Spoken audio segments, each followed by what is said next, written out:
WhatsApp guys, welcome back to my channel NCERT blaster. कैसे हो बच्चे लोग, मज़े में ना?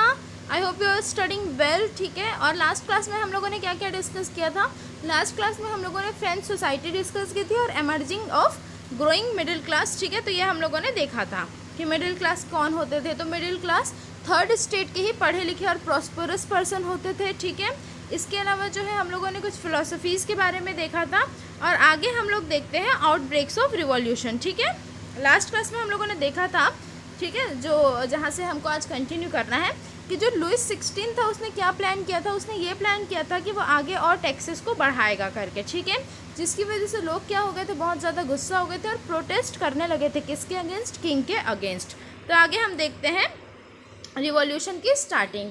तब तक के लिए आप लोगों के जो भी डाउट्स है वो हम लोग क्लियर करते जाएंगे। जिन्होंने प्रीवियस वीडियोस नहीं देखे हैं वो जाके प्लेलिस्ट चेक करो, प्रीवियस वीडियोस आपको मिल जाएंगे, लिंक भी मिल जाएगा इसमें डिस्क्रिप्शन में। और साथ में अपन आगे कंटिन्यू करते हैं। ठीक है, the outbreak of the revolution. क्या हुआ था? रिवॉल्यूशन का आउटब्रेक हुआ था, मतलब रिवॉल्यूशन अब स्टार्ट हो गया था। ठीक है, Louis 16 had to increase taxes for reason you have learn in the previous section. आप लोगों को पता है कि लुइस 16 क्यों टैक्सेस इंक्रीज कर रहा था? क्योंकि जो है उसके पास, उसने अमेरिका की हेल्प की थी। ठीक है, ब्रिटेन से इंडिपेंडेंस लेने के लिए, तो उसमें पैसे चले गए थे। वॉर की वजह से कंटिन्यूस टाइम पे वॉर होते थे, जिसकी वजह से उसकी वेल्थ ड्रेन हो गई थी, ख़त्म हो गई थी। और साथ में उसको अपने पैलेस को, अपने ऑफिशियल्स को, अपनी यूनिवर्सिटीज़ को मेंटेन करना पड़ता था, जिस वजह से भी क्या था, उसके पास जो पैसे थे वो अब क्या हो रहे थे, कम होते जा रहे थे। ठीक है, तो अपनी नीड्स को कंप्लीट करने के लिए क्या था, उसको टैक्सेस बढ़ाने थे। तो अब क्या था, how do you think he could have gone about doing this? तो उसको क्या लगा था कि उसने कैसे ये चीज़ें की होंगी। In France of the old regime the monarch did not have the power to impose taxes according to his will alone. देखो फ्रांस में क्या रूल था पहले, मतलब पुराना जो उनका नियम था, ओल्ड रेम जो था, उसके हिसाब से जो मोनार्क होता था ना, मतलब जो किंग होते थे, वो उनके पास ये पावर नहीं होता था कि वो डायरेक्टली ही टैक्सेस बढ़ा दे। तो फिर क्या होता था, rather he had to call a meeting of the states general. ठीक है, इसको अगेन हम लोग मार्क करके चलते हैं।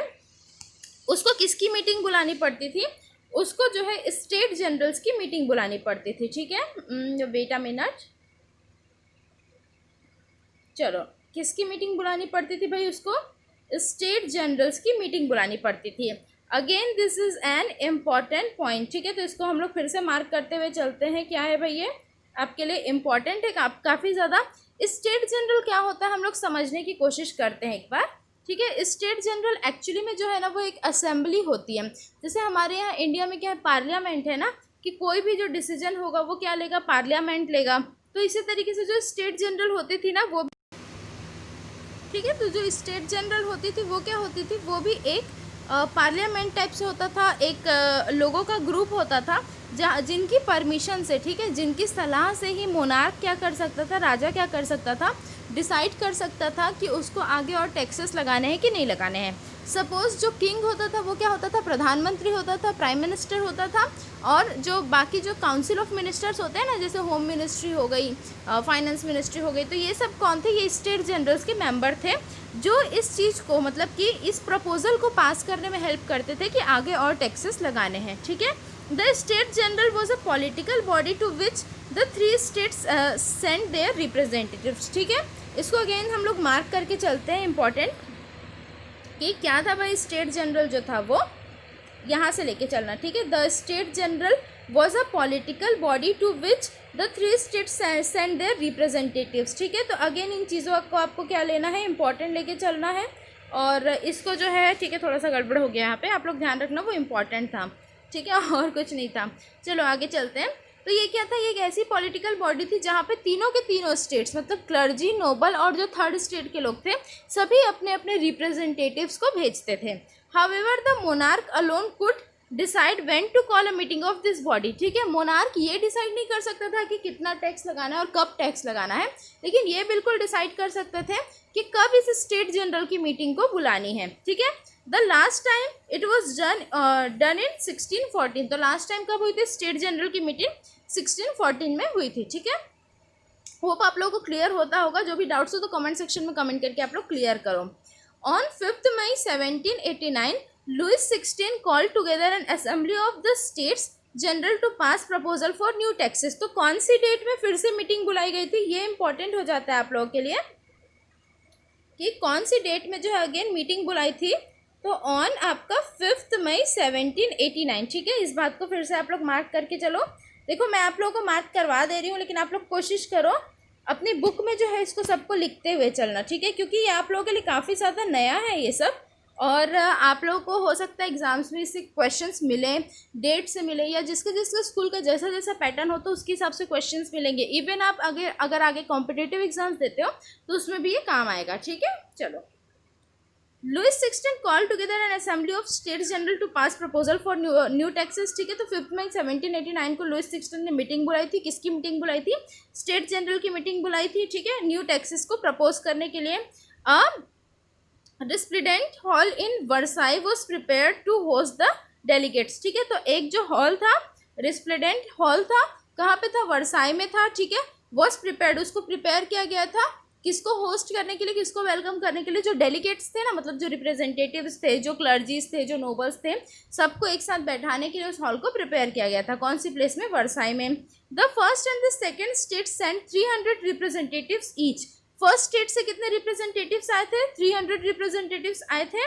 ठीक है, एंड सेकेंड स्टेट से भी 300 रिप्रेजेंटेटिव्स आए थे। चलो इसको फिर से अपन मार्क कर लेते हैं, ऐसा लग रहा है कि ये भी जो है आपके लिए काम आ सकता है। ठीक है, तो कितने थे? The first state and the second state, इन्होंने कितने रिप्रेजेंटेटिव्स भेजे थे?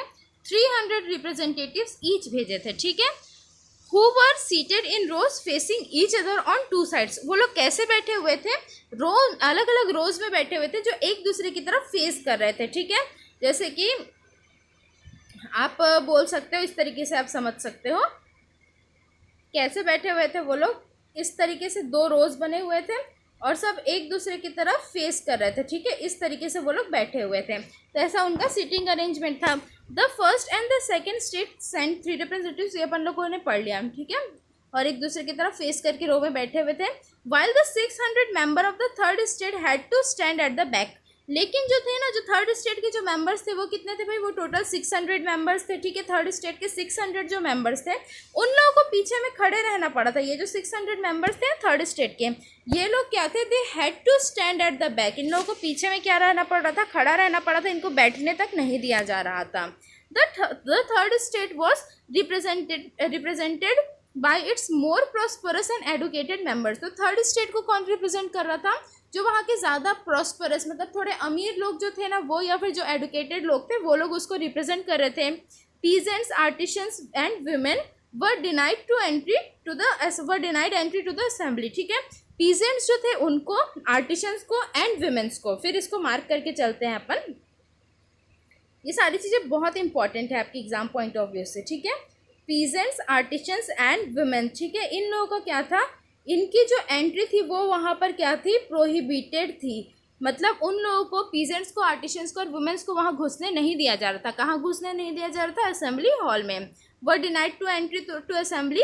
However their grievances and demand were listed in some 40,000 letters which the representatives had brought with them. लेकिन उनकी जो ग्रीवेंसेस थे ना, मतलब उनका जो दुख था और जो उनकी डिमांड थे, उनकी जो भी प्रॉब्लम्स थी, उन सबको एक लेटर में लिखा गया था जिसमें अप्रॉक्स 40,000 पेजेस थे। ठीक है, जो रिप्रेजेंटेटिव्स के पास था और वो लोग लेके आए थे। अब फिर क्या हुआ भाई? मीटिंग हॉल में तो सबके सब पहुंच गए। आगे देखते हैं अपन। Voting in the state general in the past had been conducted according to the principle that each state had 1 vote. अब देखो, इनका जो प्रिंसिपल था ना वोटिंग कंडक्ट करने का, वो कैसा था? ईच स्टेट का 1 वोट होगा। ठीक है, मतलब नोबल्स का कितना होगा? 1 वोट होगा। क्लर्जीज का कितना होगा? पूरे के पूरे नोबल ग्रुप मिला के 1 वोट होंगे, पूरे के पूरे क्लर्जीज मिला के 1 वोट होंगे, एंड पूरे के पूरे जो है आपके थर्ड स्टेट मिला के 1 वोट होंगे। इस तरीके से ये लोग रिप्रेजेंटेशन करते थे। अब देखो कितना ज़्यादा दिमाग लगाते थे। जो 2 स्टेट होता था, क्लर्जी और नोबल्स, इनको तो टैक्स देने नहीं होते थे, तो ये लोग क्या करते थे? अपनी हाँ में हाँ मिला देते थे। हाँ भाई ठीक है, हाँ भाई ठीक है। तो इसलिए ये प्रपोजल 2/3 की मेजोरिटी से पास हो जाता था। मतलब टोटल कितने वोट होते थे? 3 वोट्स होते थे। ठीक है, एक क्लर्जी ग्रुप के, एक नोबल ग्रुप के और एक थर्ड स्टेट ग्रुप के। क्लर्जीज बोलते थे हाँ ठीक है टैक्सेशन कर लगा दो, नोबल से बोलते थे हाँ ठीक है टैक्सेशन लगा दो करके। वो लोग क्यों बोलते थे कि टैक्सेशन लगा दो? क्योंकि उनको वहाँ पे टैक्सेस नहीं देना पड़ते थे। अब यदि मना करते हैं, कौन मना करते हैं? थर्ड स्टेट वाले। तो भी उनकी बात कौन मारेगा? क्योंकि मेजॉरिटी जो होती है आपको पता है, ठीक है। जैसे मेजॉरिटी क्या होती है, सपोज कहीं पर टोटल 3 वोट्स हैं, ठीक है, उसमें से यदि किसी भी पर्सन को 2 मिल गया आउट ऑफ 3, तो ये क्या हो जाएगी? ये मेजॉरिटी हो जाएगी, आप लोगों को पता है, ठीक है। तो इस तरीके से जो है ना, वहाँ पे सारे के सारे टैक्स वाले प्रपोजल्स पास हो जाते थे। लेकिन इस टाइम पे क्या हुआ था? This time to Louis 16 was determined to continue the same practice. इस बार भी लुइस 16 ने सोचा था भाई ये दोनों ग्रुप तो हाँ बोल ही देंगे, तीसरा बोले नहीं बोले क्या फ़र्क पड़ता है, मेजोरिटी तो मिल ही जाएगी हमको, 3 में से 2 तो मिल ही जाएगा। But members of the third state demanded that voting now be conducted by the assembly as a whole where each member would have 1 vote, ठीक है। तो अब लेकिन थर्ड स्टेट के मेंबर सब थोड़े से पढ़े लिखे आए हुए थे, तो उन्होंने क्या डिमांड किया कि भाई देखो यहाँ पे ऐसा नहीं होना चाहिए कि एक ग्रुप का एक वोट हो, मतलब कि क्लर्जी का एक वोट हो, ऐसा नहीं होना चाहिए, नोबल्स का एक वोट हो, ऐसा नहीं होना चाहिए। ऐसा होना चाहिए कि एक पर्सन का 1 वोट हो, ठीक है। सपोज 300 पर्सन किससे हैं? क्लर्जी से हैं, 300 पर्सन किससे हैं? नोबल्स से, और 600 पर्सन किससे हैं? थर्ड स्टेट से हैं। तो हर एक पर्सन का एक वोट हो, ठीक है, मतलब 1 वोट एंड 1 वैल्यू वाला हिसाब हो गया यहाँ पे। This was one of the democratic principle put forwarded by philosophers like Rousseau in his book The Social Contract, ठीक है। तो ये कैसा था? एक डेमोक्रेटिक प्रिंसिपल था, जिसको किसने अपनी बुक में लिखा था? रोज़ेयो, ठीक है। मैंने बताया था कि रोज़ेयो कौन था? एक फिलोसोफर था। अगेन इसको अपन मार्क करके चलते हैं। चलो, तो रोज़ेयो इन द बुक, ठीक है, ये किसने लिखा था? रोज़ेयो ने अपनी बुक में लिखा था the social contract. When the king rejected this proposal, members of the third state walked out of the assembly in protest. लेकिन जब किंग ने इस प्रपोजल को क्या किया था? रिजेक्ट किया था ना, तो थर्ड स्टेट के मेंबर ने मना कर दिया था कि नहीं भाई हमको यहाँ पे नहीं रहना, हम जा रहे हैं करके। मतलब यहाँ पे जो प्रपोजल था ना टैक्स इंक्रीज करने वाला, वो पास हुआ ही नहीं था, ठीक है। फिर क्या हुआ? The representatives of the third state viewed themselves as a spokesperson for the whole French nation. तो अब जो थर्ड स्टेट के जो रिप्रेजेंटेटिव्स थे वो क्या बन गए थे? वो पूरे के पूरे फ्रेंच की आवाज़ बन गए थे, उनके स्पोक्स पर्सन बन गए थे। जो सारी की सारी फ्रेंच जो सोसाइटी थी ना, उसके मैक्सिमम पॉपुलेशन आप लोगों को पता है कि थर्ड स्टेट की थी, तो उन लोगों की आवाज़ बन गए थे। On 20 June they assembled in the hall of an indoor tennis court in the ground of Versailles. तो ये क्या हुए थे? ये 20 जून को जो है टेनिस कोर्ट के एक टेनिस कोर्ट था, उसके हॉल में ये लोग क्या हुए थे? गैदर हुए थे। कहाँ थे? वर्साइल में। They declared themselves as national assembly and swore not to disperse till they had drafted a constitution for France that would limit the powers of the monarch. इन लोगों ने क्या यहाँ पे प्रतिज्ञा ली थी? इन लोगों ने ओथ ली थी, डिसाइड किया था जब वो लोग टेनिस ग्राउंड में वर्साई में इकट्ठे हुए थे 20 जून को, कि ये लोग क्या फॉर्म करेंगे? नेशनल असेंबली फॉर्म करेंगे, ठीक है। What they will form? they were going to form national assembly. again it is really important thing, ठीक है, नेशनल असेंबली। और तब तक क्या करेंगे? जब तक कि इनका एक कॉन्स्टिट्यूशन ड्राफ्ट नहीं हो जाता, एक कॉन्स्टिट्यूशन नहीं बन जाता। They were led by Mirabeau and Abbe Sieyes, ठीक है। ये कौन है भाई? Mirabeau and Abbe Sieyes. ये जो थे ना, Mirabeau was born in the noble family. Mirabeau जो था वो एक नोबल फैमिली में पैदा हुआ था, ठीक है, और but was convinced for the need to do away with a society of feudal privileges, ठीक है।